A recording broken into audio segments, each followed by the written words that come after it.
마태복음 25장에는 세 가지 비유가 나옵니다. 첫째는 열처녀 비유이고, 둘째는 달란트 비유이며, 셋째는 양과 염소 비유입니다. 모두 예수님의 재림과 심판에 관한 말씀이죠. 오늘 읽은 본문은 세 번째 비유의 말씀입니다. 예수님은 이 말씀을 통해서 우리에게 큰 교훈을 주십니다. 그것이 무엇일까요? 세 가지로 정리해서 말씀드리겠습니다. 첫째로 예수님은 다시 오십니다. 31절에 인자가 자기 영광으로 모든 천사와 함께 올 때에 자기 영광의 보좌에 앉으리니 그랬습니다. 세상에 이런 말을 한 사람이 없습니다. 그저 좋은 말 하다가 죽은 사람은 있어도 이런 말 한 사람은 없었습니다. 그런데 예수님은 이렇게 말씀하셨습니다. 이것이 바로 예수님과 다른 사람들과의 차이입니다. 공자나 맹자나 석가나 소크라테스는 다 사람입니다. 그러나 예수님은 하나님이십니다. 창조주십니다. 그래서 다른 피조물과는 확연히 구별되죠. 그 예수님께서 자기 영광으로 모든 천사와 함께 오신다고 말씀하십니다. 그리고 모든 민족을 그 앞에 모으고 각각 구분하신다고 말씀하십니다. 목자가 양과 염소를 구분하는 것 같이 그렇게 구분하신다고 말씀하십니다. 예수님의 재림이 있고 심판이 있다는 말씀입니다. 사람들이 예수님의 재림을 부정하고 심판을 무시한다고 해서 예수님이 안 오시거나 심판이 없어지는 것이 아닙니다.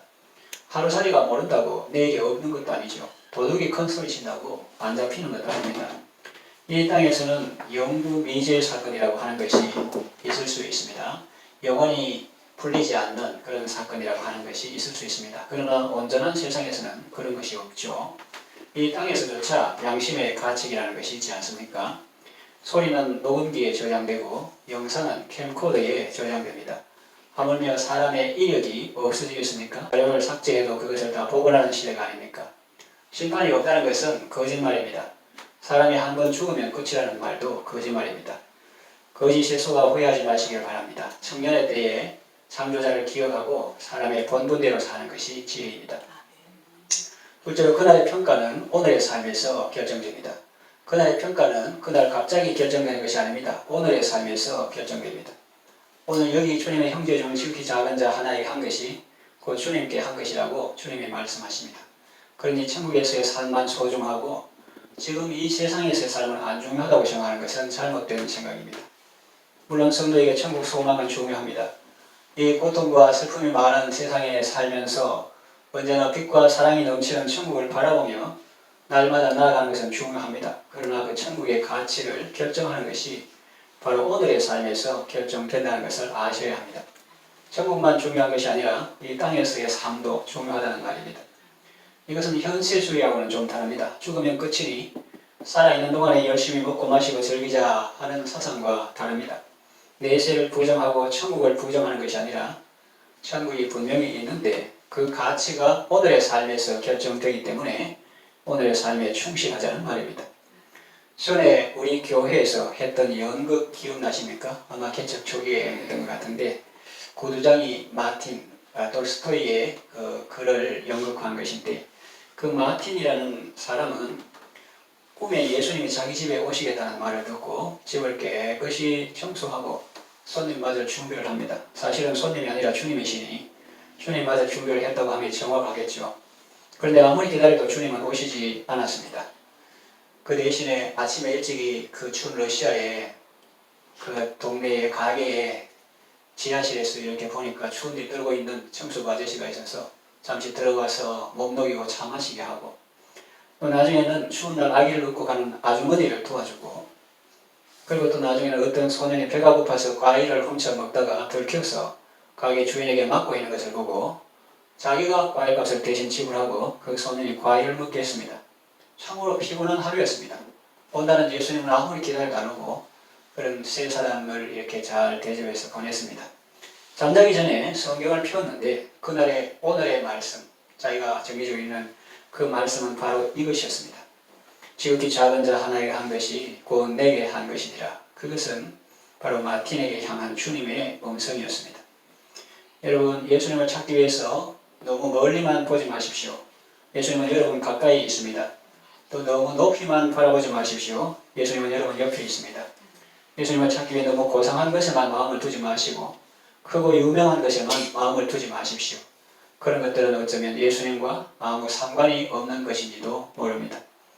여러분에게 예수님이 소중히 여기시는 한 영혼은 누구입니까? 소설이 아니라 삶 속에서 찾아보십시오.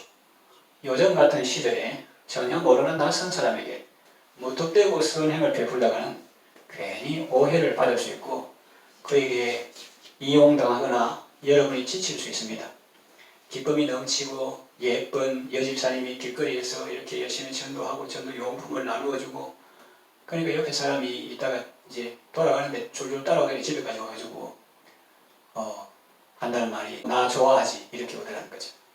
그래서 우리는 하나님의 사랑으로 하나님은 당신을 사랑하십니다. 그렇게 현존하게 하는데 그런 세상적인 사람은 그런 오해를 할 수 있다는 거죠. 이 선행도 여러분의 의지로 억지로 하려고 하지 말고 성령님의 인도를 따르십시오. 성령님이 여러분에게 직접 강하게 명하시면 순종해야겠죠. 그러나 그런 경우가 아니라면 여러분이 이미 알고 있는 가까운 사람부터 찾아보십시오. 그 사람이 여러분의 남편일 수도 있고 여러분의 자녀일 수도 있고 이웃집 새댁일 수도 있습니다.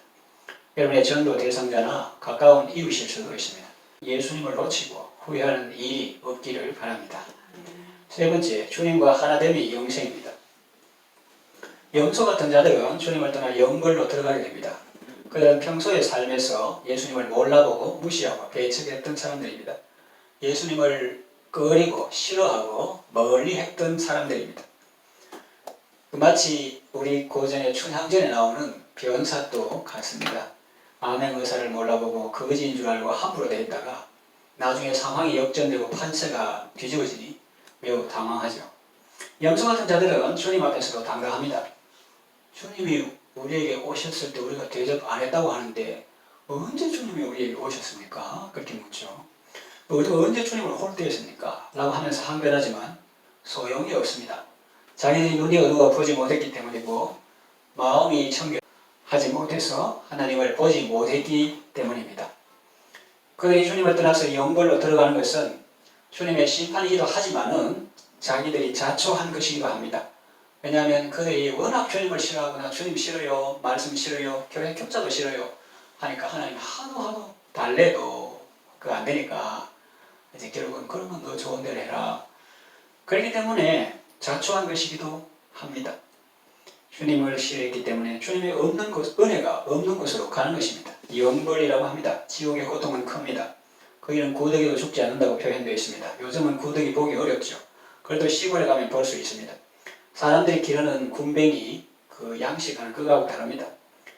구더기는 마당에 나오면 다리에 쪼아 먹습니다. 사람들에게 밟혀 죽기도 합니다. 아주 약한 생물입니다. 지옥에서는 그런 약한 것도 죽지 않는다고 합니다.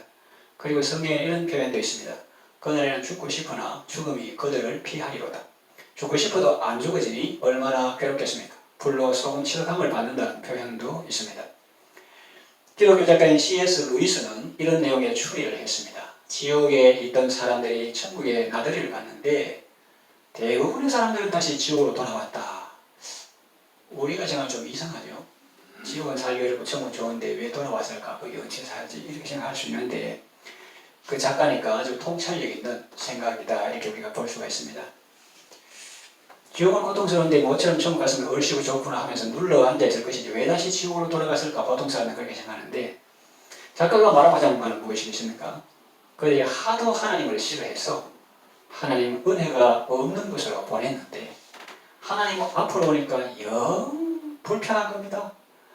또 하나님의 자녀들이 사랑과 겸손과 온유함과 웃음 가득한 그리고 다 거룩하고 빛난 모습으로 있는데 그들 틈에 자기가 끼어있는 것이 너무나 불편하고 불안한 겁니다. 그래서 대부분 다시 지옥으로 돌아갔다 하는 그런 내용입니다. 저는 작가가 무엇을 말하려고 하는지 생각해 보았습니다. 지옥의 고통도 고통이지만 우리의 창조주시요 절대 주권자이신 하나님을 싫어하고 배척하는 그 자체가 바로 고통의 원인이요 뿌리라는 것입니다.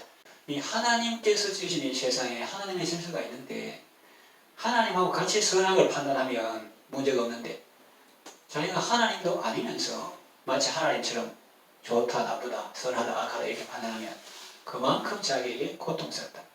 만유인에게 법칙을 무시하고 50층 고층 아파트 뛰어내리면 무시한 자기만 손해다. 하나님을 떠나서 독자적인 노선을 추구하니 갈대로 간 것입니다. 가룟유다에 대한 사도의 표현을 보십시오.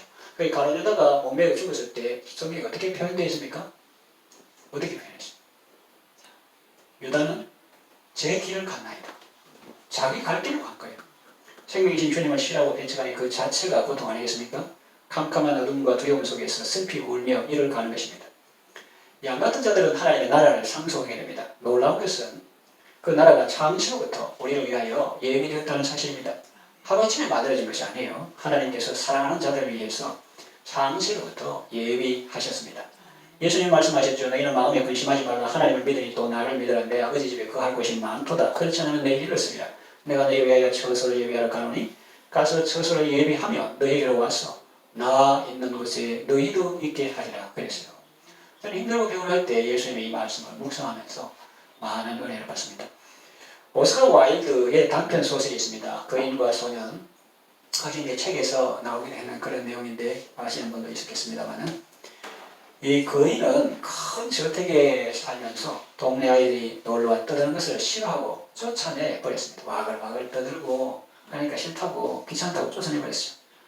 그때부터 그의 정원에는 아이들 소리도 없고 웃음소리도 없고 정원에는 겨울이 오고 눈이 오고 찬바람이 불었습니다. 그건 단순한 계절적 겨울이 아니었어요. 왜냐하면 바깥에는 봄이 왔는데 그 정원에는, 거인의 정원에는 계속 겨울이었습니다. 그런데 어느 날 보니까 한 아이가 울고 있었습니다. 그 아이를 정원에 들어오게 했습니다. 그랬더니 그 거인의 정원에도 봄이 왔습니다. 꽃이 피고 새들이 노래했습니다.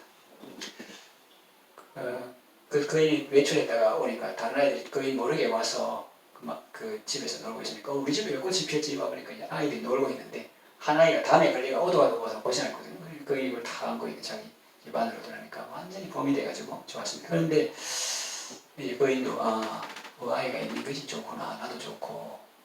그런데 이제 전에 그 가지 울타리에 걸려가 못 넘어 아이들 그 아이는 찾아보니까 없는 거예요. 다른 아이는 다 있는데 그 아이는 없어. 그래도 그 아이들이 이제 계속 그 자기 집에서 놀게 했습니다. 그래서 계속 봄동산이 되었죠. 그러니까 한 해 두 해가 가고 이 거인이 나이가 많아서 죽을 때가 되었습니다.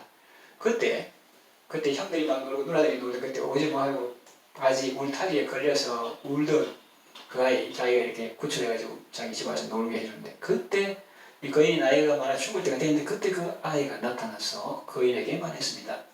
당신은 전에 나를 당신의 정원으로 초대해 주었습니다. 이제는 제가 당신을 나의 정원으로 초대하겠습니다. 그랬습니다. 여러분의 삶의 자리에 예수님을 모셔드리십시오. 그러면 예수님은 여러분을 예수님이 계신 곳으로 초대하실 것입니다. 말씀을 정해 마칩니다. 예수님은 다시 오십니다. 그날의 평가는 오늘의 삶에서 결정되는 것입니다. 주님과 단절되는 것은 죽음이요. 주님과 연합하는 것은 영원한 생명입니다. 오늘도 주님이 소중히 여기는 사람들, 본문에 보면 6대 환란 나오죠. 그 소중히 여기는 사람들과 함께함으로 주님과 함께하는 귀하고 복된 삶을 살아가시기를 바랍니다.